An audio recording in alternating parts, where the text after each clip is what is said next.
Assalamualaikum warahmatullahi wabarakatuh. Salam Om Swastiastu, Namo Buddhaya, salam kebajikan bagi kita semua. Perkenalkan, nama saya Marsya Aulia Putri dengan NIM 442310209. Di sini saya akan mewawancarai dengan, silakan Bapak dengan namanya. Saya Nanu Nurasa. Ya, sebagai sebagai karyawan PT Toyota Bosoku Indonesia di bagian HR. Ya. Apa benar sebagai HRD di bagian People Development? Ya, di HR itu, di HRD itu ada beberapa bagian ya. Pastinya banyak, ada yang mengurusi tentang remuneration atau penggajian ya. Kemudian ada industry relation. Kebetulan saya ditugaskan untuk People Development. Baik. Tujuan dari People Development itu seperti apa ya Pak?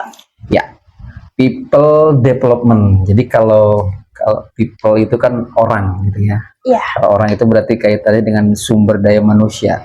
Development itu pengembangan.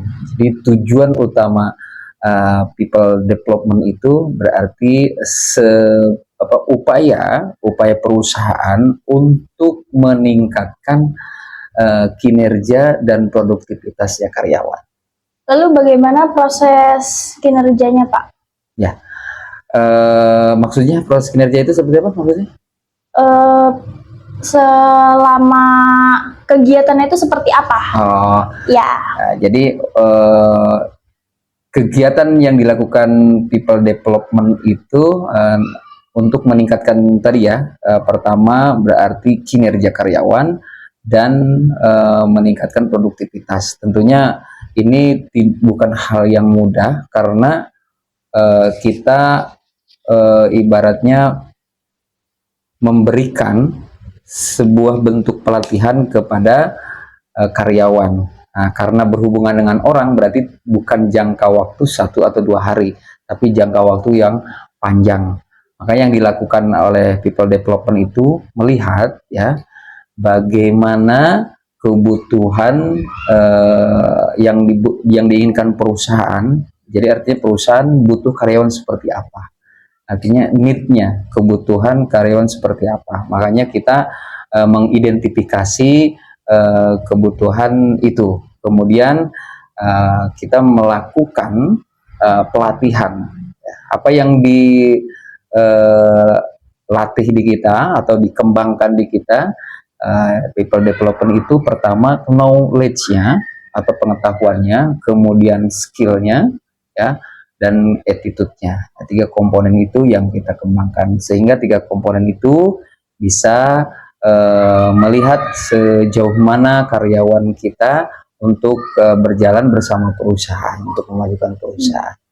Berarti semua pesertanya itu karyawan semua ya Pak ya? Atau ada karyawan tetap saja atau kontrak saja atau seperti apa? Betul. Jadi karyawan itu kan dibagi-bagi gitu ya. Ya. Kalau orang yang yang baru masuk itu kan berarti ibaratnya calon karyawan. Ya. Nah, makanya ada on job training, ada on job development gitu ya. Nah, kalau on job training itu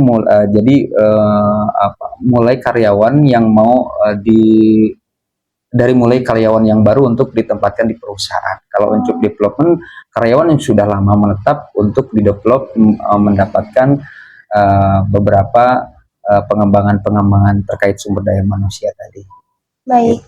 Lalu terkait apa indikator yang digunakan untuk menilai efektivitas program tersebut? Ya, tentunya KPI atau pencapaian karyawan. Kalau dari level operator berarti produktivitas dianya meningkat. Ya, dari level group head dan head biasanya ya, atau pimpinan kerja gitu ya, di perusahaan itu biasanya ada yang namanya group leader gitu ya. Nah, itu punya KPI atau perform. Jadi ya ada indikatornya, yaitu berupa pencapaian KPI-nya. Sesuaikah mencapai target kan atau tidak? Harusnya berbanding lurus. Harusnya. Jadi pengembangan yang dilakukan terkait kompetensinya mereka, ketika kompetensinya mereka meningkat, secara tidak langsung berarti produktivitasnya dia meningkat. Kalau di produksi biasanya ada yang namanya SQCDM. Apa Ya. itu? SQCDM itu indikator terkait S itu safety, Ya. Q itu kualitas ya. Kemudian D itu delivery, gitu. SQCDM itu moral. Jadi itu komponen yang dinilai. Ada SQCDM, P itu produktivitas. Jadi ada juga produktivitas serta ada juga dilihat dengan ke human resource-nya atau dilihat dari segi manusianya seperti itu. Lalu tantangan apa saja menurut Bapak yang selama ini yang ada di acara program tersebut? Oke. Yang paling terberat gitu Ya. tantangannya? Pastinya dari beberapa waktu ke belakang treatmentnya berbeda dengan waktu sekarang. Tantangannya pasti beda-beda, macam-macam. Dari mulai untuk yang sekarang kita hadapi itu biasanya trennya itu bagaimana caranya kita memberikan satu treatment atau pengembangan atau pelatihan buat memang karyawan-karyawan di Gen Z. Ya, Gen Z atau apa mungkin sekarang sudah muncul lagi Gen Alpha. Tentunya kita harus menyesuaikan dengan bagaimana sih penerapan untuk melakukan developmentnya, treatment seperti apa yang tentunya disukai dengan anak-anak Gen Z tersebut. Karena treatment untuk ke karyawan yang sudah lama itu pasti berbeda dengan yang sekarang. Jadi untuk yang Gen Z ini kita melakukan satu terobosan digitalisasi karena Gen Z itu pasti tidak lepas dengan namanya gadget. Nah, ketika gadget itu kita melakukan satu development atau pelatihan secara online ya berbasis mungkin ada digitalisasi sehingga nanti si karyawan yang pengen didevelop itu bisa melakukan training dimanapun. Dimanapun bisa melakukan training seperti itu. Kayaknya itu lebih efektif untuk Gen Z sekarang, sehingga banyak hal yang dilakukan terkait mungkin kita pelatihan-pelatihannya didigitalisasikan. Gitu. Nah tentunya dari yang kita lakukan juga tetap dilakukan asesmen, baik itu digitalisasi ataupun sistem online itu tetap kita setelah kita melakukan itu ada asesmen. Setelah di asesmen baru kita lihat bagaimana hasil dari apa yang sudah kita lakukan. Lalu bagaimana kalau misalnya yang sebelumnya tantangannya itu? Kalau yang sebelumnya? Kalau yang sebelumnya, kalau yang karyawan yang di luar mungkin Gen Z itu ya tidak terlalu sesulit yang sekarang karena ya tinggal mengundang gitu ya. Mengundang, datang, kita lakukan pelatihan, habis aplikasikan, setelah itu kita asesmen. Nah, rangkaian itu harus satu jadi satu rangkaian. Setelah dilakukan pelatihan, asesmen, baru kita lihat asesmen itu melihat, mengukur sejauh mana kinerjanya. Nah, tentunya kinerja yang dilakukan oleh karyawan itu basicnya pelatihan yang kita lakukan.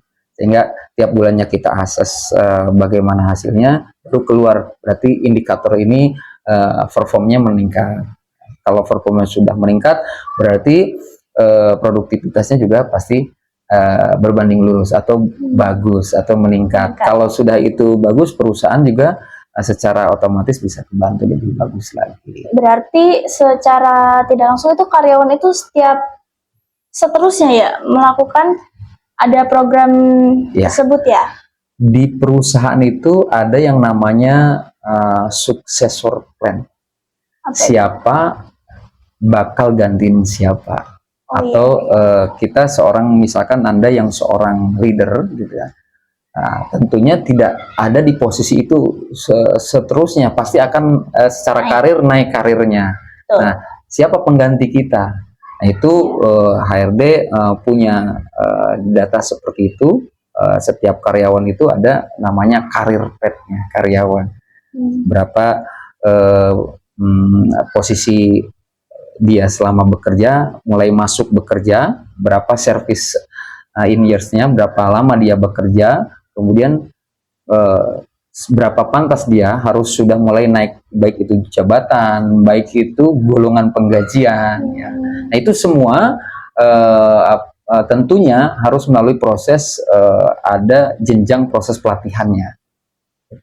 Kalau sudah dilakukan, yang misalkan sudah 5 tahun bekerja itu idealnya harusnya menguasai beberapa banyak kompetensi. Apa sih kompetensinya? Oh ini kalau itu sudah dipenuhi, baru kita asesmen layak atau tidak, seperti itu. Ya. Baik, terima kasih ya Pak. Ya, sama-sama. Kurang lebihnya. Baik, sekian saja. Saya undurkan diri. Terima kasih. Wassalamualaikum warahmatullahi wabarakatuh. Waalaikumsalam warahmatullahi wabarakatuh.